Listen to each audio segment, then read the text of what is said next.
Good morning students. How are you all? I hope you are all good students. बच्चों आज है 3 सितंबर 2021। आज की जो वर्कशीट है बच्चों इसका नंबर है 61। ये हमारी मैथ्स की वर्कशीट है। क्लास है हमारी 4th सेक्शन बी। जिनका ए होगा वो ए सेक्शन लिखेंगे। Related learning outcome creates and solve simple real life situations और प्रॉब्लम्स। क्या लर्निंग आउटकम में क्या सीखेंगे आज बच्चों हम अपनी रियल लाइफ की यानी कि रोज़मर्रा की ज़िंदगी में जो सिचुएशंस क्रिएट होती हैं, जो परिस्थितियाँ होती हैं और जो प्रॉब्लम्स आती हैं उनको सॉल्व करना सीखेंगे। यहाँ पे सब बच्चे अपना नाम लिखेंगे और यहाँ पे अपनी टीचर का नाम। कितने सेब, सबसे पहली क्या है बच्चों हमारी एक बहुत ही प्यारी सी स्टोरी है, छोटी सी, ध्यान से सुनना सब बच्चे।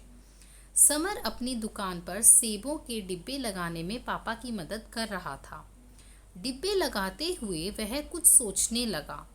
उसे ऐसे देखकर उसके पापा ने पूछा, समर क्या सोच रहे हो? समर बोला, पापा मैं सेबों की संख्या के बारे में सोच रहा हूँ। सामने दिए गए चित्र को देखकर आप समर के कुछ प्रश्नों को हल करने में मदद कीजिए। देखो बेटा, यहाँ एक डिब्बा रखा है और इसके अंदर कुछ सेब रखे हैं। समर के पापा की दुकान है और उसमें सेबों के डिब्बे रखे हैं। अब समर सेबों के डिब्बे में सेब रखने के बाद क्या सोच रहा है कि संख्याओं के बारे में सोच रहा है। एक डिब्बे में कितने सेब होंगे, एक डिब्बे में कितने सेब होंगे, आपने यह कैसे सोचा लिखकर बताइए। देखो बेटा, ये एक डिब्बा है, इसमें कितने सेब हैं। एक तरीका तो यह कि हम ऐसे गिन लें, 1 2 3 4 5 6 7 8 9 10 11 12 13 14 15 16 है ना, इस तरीके से गिने। और एक बहुत ही मज़ेदार तरीका बताती हूँ आपको। यहाँ पर इस लाइन में देखो 1 2 3 4 4 लाइनें हैं और यहाँ पर कितनी है 1 2 3 4 5। ऐसा है ना बच्चों। तो इसका मतलब क्या हुआ, 1 2 3 4 5 में हर एक लाइन में 4 सेब हैं, यानी कि हमें 4 सेबों को क्या करना होगा, 5 बार प्लस करना होगा, है ना। 1 2 3 4 5। और इससे रिलेटेड मैंने आपको पहले भी बताया था, जब हमें एक ही संख्या को बार बार जमा करना होता है तो जितनी बार जमा करना होता है हम सीधा उससे क्या कर देते हैं, गुणा, यानी कि मल्टीप्लाई। बहुत ही आसान है बच्चों। 5 लाइनें हैं, हर एक लाइन में 4 एप्पल्स हैं, 4 एप्पल्स हैं, तो क्या करेंगे 4 multiplied by 5 is equal to 20, यानी कि 20 सेब हैं एक बॉक्स में। कैसे पता लगाया हमने, गुणा करके। अब अगला प्रश्न देखो, अगर सेबों के ऐसे 7 डिब्बे और हैं तो सभी डिब्बों में कुल मिलाकर कितने सेब होंगे, आपने यह कैसे सोचा लिखकर बताइए। बेटा ये एक सेब है, एक सेब का डिब्बा है, एक सेब के डिब्बे में कितने सेब हैं बच्चों, 20। ऐसे ऐसे अगर 7 डिब्बे होंगे तो कितने सेब होंगे। तो कैसे करेंगे बच्चों, वही तरीका। एक डिब्बे में 20 सेब है, दूसरे में भी 20 सेब होंगे, तीसरे में भी 20 सेब होंगे। हमें 20 को कितनी बार प्लस करना होगा, 7 बार। तो बहुत अच्छा तरीका हमें पता है, जिस संख्या को बार बार जमा करना है, जितनी बार जमा करना है उससे क्या कर देंगे बच्चों, मल्टीप्लाई। तो देखो, एक डिब्बे में 20 सेब, 7 डिब्बों में 7 मल्टीप्लाई बाई 20 और कितना आ जाएगा 140। 27 सा 7 20 कर लो, 7 को 20 से मल्टीप्लाई करो या 20 को 7 से, सेम ही है। 27 सा 140, यानी कि 140 सेब, 140 सेब होंगे 7 डिब्बों में मिलाकर। ठीक है, अगला देखो बच्चों, समर ने इनके ऊपर सेबों के 2 और डिब्बे रख दिए। अब दुकान में कितने सेब हैं, आपने यह कैसे सोचा लिखकर बताइए। बेटा पहले कितने सेब थे, 7 डिब्बे थे, 7 डिब्बों में टोटल थे 140 सेब। अब 2 डिब्बे और रख दिए, 2 डिब्बे और रख दिए, कितने हो गए, 9 डिब्बे हो गए। अब हमने जैसे 7 डिब्बों का निकाला था ऐसे ही हम 9 डिब्बों का निकाल लेंगे।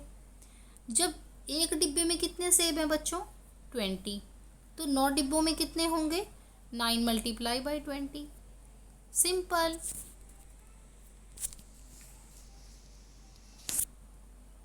7 + 2 9 डिब्बे हो गए, एक डिब्बे में 20 सेब, 9 डिब्बों में 9 मल्टीप्लाई बाई 20, 180 सेब। मैंने आपको बताई, मान लो 9 के टेबल में 20 पे नहीं पता आपको क्या आता है, 20 का टेबल तो आता है ना, 29 ज़ा 180। इसके बाद देखो बेटा अगला क्वेश्चन। शाम तक समर ने सेबों के 3 डिब्बे बेच दिए, अब दुकान में कितने सेब बचे होंगे? देखो बेटा, उसने 3 डिब्बे बेच दिए, 9 डिब्बे थे, 3 बेच दिए, कितने बचे? 6 डिब्बे बचे। अब कितने सेब बचे होंगे कैसे पता लगाएंगे? एक डिब्बे में कितने सेब? 20। 6 डिब्बों में कितने सेब? 6 मल्टीप्लाई बाय 20।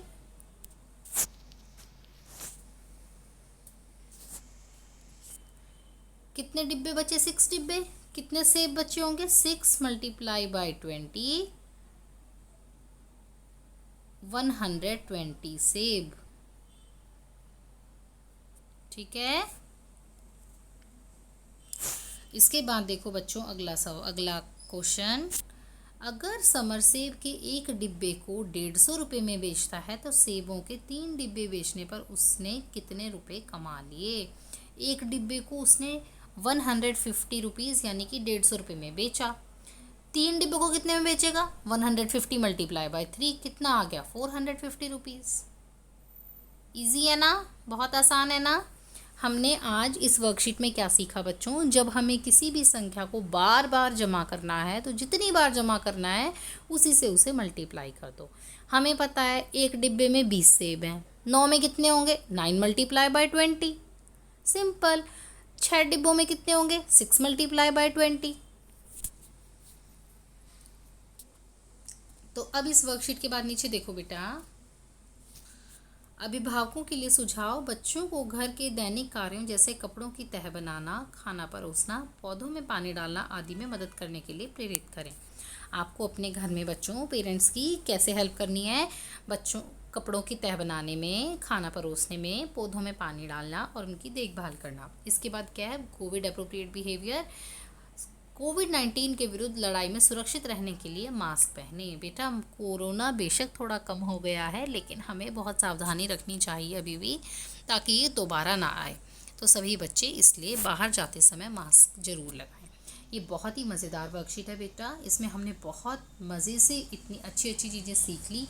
अब इसी तरीके से आप घर में प्रैक्टिस करेंगे। अपने पेरेंट्स से पूछिए कि हमें ऐसा कुछ सवाल दो, जैसे एक पेंसिल का डिब्बा अगर 20 रुपये का है तो 10 पेंसिल के डिब्बे कितने के होंगे? या एक संतरे का जो रेट है वो अगर 5 रुपये है तो ऐसे ऐसे 6 संतरे कितने के आएंगे? 6 मल्टीप्लाई बाय 5, 6 5 ज़ा 30, 30 रुपये के, इस तरीके से। तो बच्चों ये वर्कशीट बहुत ध्यान से करें, इसे समझें और करें। ओके बच्चों, बाय।